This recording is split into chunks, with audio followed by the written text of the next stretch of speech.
भारत में कोरोना के एक्टिव मामले एक बार फिर 1000 के पार हो गए हैं।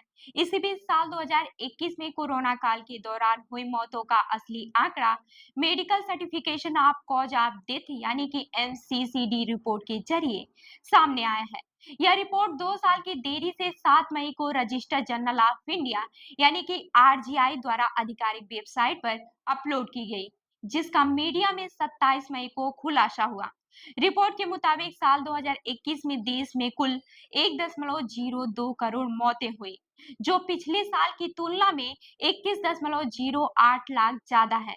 वहीं साल 2020 में मौतों का आंकड़ा 81.15 लाख था। इस भारी बढ़ोतरी के पीछे एमसीसीडी प्रावधानों के सख्ती से पालन न होना और कई राज्यों में अस्पतालों का पूरा डेटा रिपोर्ट न करना मुख्य कारण है। उदाहरण के तौर पर उत्तर प्रदेश में 2316 अस्पतालों में सिर्फ 872 ही एमसीसीडी रिपोर्ट भेजते हैं, जबकि तेलंगाना में 7371 अस्पतालों में से केवल 706 अस्पताल ही रिपोर्टिंग करते हैं। रिपोर्ट बताती है कि साल 2018 से 2020 के बीच देश में हर साल 5 से 7 लाख मौतों की संख्या बढ़ रही थी, लेकिन साल 2021 में अचानक 21 लाख की वृद्धि हुई। फिर भी 2021 में सिर्फ 23.42% मौतों को मेडिकली सर्टिफाई किया गया, जो साल 2019 और 20 के महज 1 से 3% ज्यादा है। इसका मतलब है कि साल 2021 में हर 10 में से लगभग 7 मौतों का कारण चिकित्सा रूप से प्रमाणित नहीं हो पाया। वहीं विशेषज्ञों का मानना है कि 21 लाख अतिरिक्त मौतें लॉकडाउन और रिपोर्टिंग में हुई कमी के कारण तब सामने नहीं आ सकी, लेकिन अब यह आंकड़े खुलकर सामने आए हैं। हालांकि आरजीआई ने इस बढ़ोतरी के पीछे कारण स्पष्ट नहीं किया है। वहीं मेडिकली सर्टिफाइड डेथ का मतलब है कि किसी व्यक्ति की मृत्यु का कारण डॉक्टर या मेडिकल प्रोफेशनल द्वारा आधिकारिक रूप से प्रमाणित हो। इससे पता चलता है कि कौन कौन सी बीमारियों से ज्यादा मौतें हो रही हैं, जिससे सरकार स्वास्थ्य बजट और योजनाओं को बेहतर ढंग से बना सकती है।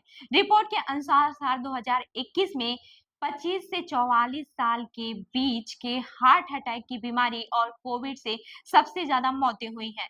4 साल तक के बच्चों पर कोविड का खास असर नहीं दिखा, जबकि 5 से 24 साल के युवाओं में एक्सीडेंट, पॉइजनिंग और चोट से मौतें अधिक थीं। वहीं 15 से 24 वर्ष के युवाओं में हार्ट अटैक की बीमारी से मौतों में वृद्धि हुई है। वहीं 45 साल से ऊपर की उम्र में 35% मौतें हार्ट अटैक डिजीज की वजह से हुई हैं। वहीं आपको बताते चले कि एमसीसीडी रिपोर्ट में कोरोना से मरने वालों की संख्या 5.74 लाख बताई गई, जबकि स्वास्थ्य मंत्रालय ने संसद में 5.33 लाख मौतों का दावा किया था। इस रिपोर्ट में यह भी कहा गया है कि साल 2021 में कुल 1 करोड़ मौतें हुई, जिसमें से केवल 24 लाख की ही वजह मेडिकल सर्टिफिकेट मिला है। इसलिए कई मौतों का सही वजह अभी भी अनजान है। वहीं साल 2021 में कुल 1 करोड़ मौतों में से 62 लाख पुरुष और 40 लाख महिलाएं थी। पुरुषों की मौतें महिलाओं से करीब दोगुनी थी। हालांकि महिलाओं की मौतों की कम रिपोर्ट को इस अंतर का एक कारण माना जाता है। वहीं देश में कोरोना के एक्टिव केस अब 1200 के पार पहुंच गए हैं। महाराष्ट्र में 325 एक्टिव केस हैं, जिसमें से 316 मुंबई में है। केरल में 430 मरीज एक्टिव हैं।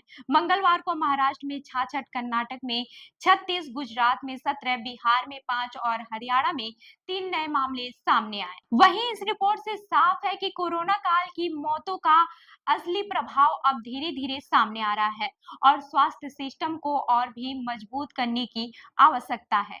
तो इस खबर पर आपकी क्या राय है, हमें कमेंट करके जरूर बताएं और ऐसी ही अन्य खबरों के लिए हमारे चैनल को लाइक करें, शेयर करें और सब्सक्राइब करना न भूलें। मिलते हैं अगली खबर में, तब तक के लिए देखते रहिए लखनऊ सुपरफास्ट न्यूज। धन्यवाद।